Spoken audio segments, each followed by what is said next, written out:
আজ মেয়ের রবির জন্মদিন।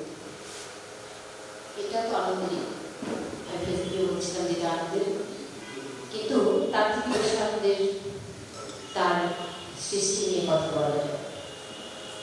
কথা শুনতে এসেছি সকালে, মঞ্চে অনেক প্রাণজন আছেন যারা রবিকে চেনেন, যারা রবিকে জানেন, রবিকে চেনেন বা রবিকে জানেন না, রবির সাহিত্য কর্মের ভেতর দিয়ে রবিকে চেনেন, রবির সৃষ্টিশীলতার ভেতর দিয়ে রবিকে চেনেন জানেন। আমি সম্মুখ হয়েছি তাদের কথা শোনার জন্য।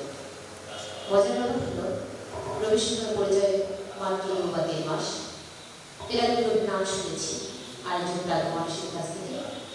তখন একটা আগ্রহ তৈরি হয়েছিল রবিকে পড়বার, তো পড়েছি। কিন্তু রবি আমার ফেসবুক না থাকায়, অনেকদিন ছিলেন না থাকায় ওইভাবে পড়া হয়নি। এখন তো যা হয়েছে আসলে ফেসবুকের বাইরে আমরা অপরিচিত যেমন আসলে খুঁজে পেতে গেলেও মনে হয় ফেসবুক লাগে ব্যাপারটা এরকম, কারা কি দিচ্ছে, কেমন দিচ্ছে, এটা খুব পজিটিভলি দেখি। তো যাই হোক, রবিকে যেহেতু আমি অনেক পরে পেয়েছি,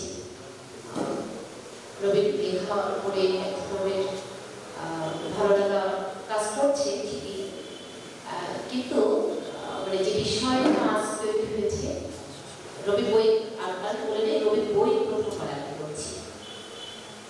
মানে রবির এরকম বলার প্রথম বই লেখা আমি পড়ি আগে, যা ফেসবুকে বলেছি, অন্যান্য অনেকে বলেছি, কিন্তু আমি বলার প্রথম বই প্রথমবার পড়ছি।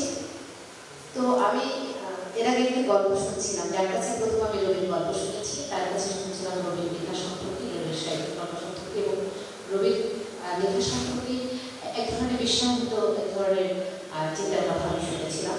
তো তখন আমার মনে হতো কি, লোকজন এসব যারা আসলে আমাদের সেন্টারে যারা লেখালেখি করে, সেন্টারে যাই করুক, সাহিত্য করুক বা যাই করুক না, তার থেকে আমরা একটা বিশেষভাবে দেখি, এই জন্য হয়তো বলছে। কিন্তু আজ যখন রবির বই পড়ছি, তখন আসলে নিজেরই একটু লজ্জা লাগছে, মনে হচ্ছিল না আমি কি সুন্দর গল্প পেয়েছিলাম, ছেলেটা এত বড় হয়ে গেছে, মাত্র 25 পেরিয়েছে বোধহয় আজ। কিন্তু আমার মনে হচ্ছে, ওর লেখাপড়া মনে হচ্ছে এটা কি এইসব লেখা আমার কাছে যে বইটি আছে, একুরামে মহিলা প্রাণ, এই বইটি কোথায় রবির 20 বছর বয়সে প্রকাশিত, তার মানে লেখাগুলো 18 বা 19 দিকে বা তারও আগে। তো এই বইয়ের যে লেখা আছে, সেই লেখাগুলো মনে হয় যে আসলে আমি বারবার ভাবছিলাম এই লেখা কি আসলে 18 বছরের একটি ছেলে লিখবার কথা, এই মানে ওই জায়গাটা আসলে বিস্ময় লাগছে যে এত চমৎকার লিখেছে এবং গদ্য ঢোকে লেখা। তো সবকিছু মিলে রবির লেখার প্রতি আমার যে বিষয় সৃষ্টি হয়েছে, সেটা আমি বলি যে এই বিষয়ে থাকুক, মানে থাকুক, মানে আরো অনেক দিন থাকুক, মানে রবিকে সৃষ্টিশীলতায় লেখায় আমরা যেন আরো অনেক দিন পাই, অনেক দিন পাই। রবি আমাদের বাংলা সাহিত্যের কবিতায় একটা বিশেষ জায়গা করে নিই, আমাদের ভালো লাগবে। যাই হোক, রবির জন্মদিনের শুভেচ্ছা, শুভে জন্মদিন রবি। রবির এই বই থেকে একটি কবিতা আমি পড়ছি, এটি জন্মদিনের শুভেচ্ছা হিসেবে।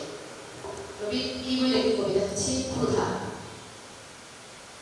নবীনকে অস্বীকার করা যায়, তোমাকে না, আমি তোমার কাছে ঈশ্বরকে দেখি, দুর্ভিক্ষের ক্ষুধা নিয়ে দাঁড়িয়ে থেকে বিরাট শস্য ভূমি, বাবুয়ের উজার ফসল রেখে জীর্ণতা নিয়ে দাঁড়িয়ে থেকে কাকতাল্লভ, শীততায় হাহাকার করে শিশু মুখ, চাঁদ রাতে ঘুরে আসে আমাদের পায়ে, লক্ষ্মীর ঘর উঠে গণেশের পুজো, মোয়াজ্জিদ রাজার হাতের সুর, সিস্তায় তাকিয়ে, হে খাদ্যদের মহান প্রভু, পেটের আগুন উস্কে দাও, আমি ফুকলে খাই ধর্ম সভ্যতা, অভুক্ত শরীরে সন্তানের মাংস সুস্বাদু করো, আলো চাই তামাক রাজনীতিবিদের মাংস গরুর রান হয়ে আসে ক্ষুধার্তের পৃথিবী জুড়ে, জাতিপুঞ্জের হাড়গোড় সরে বসো, গিলে ফেলো মৌলিক অধিকার, সমস্ত সংবিধানের বাধ্যহীনতা, চিৎকার করে বলো রফিকা যাদের ভাগ্যে হারাম যারা নইলে মানচিত্র খাওয়া। ধন্যবাদ।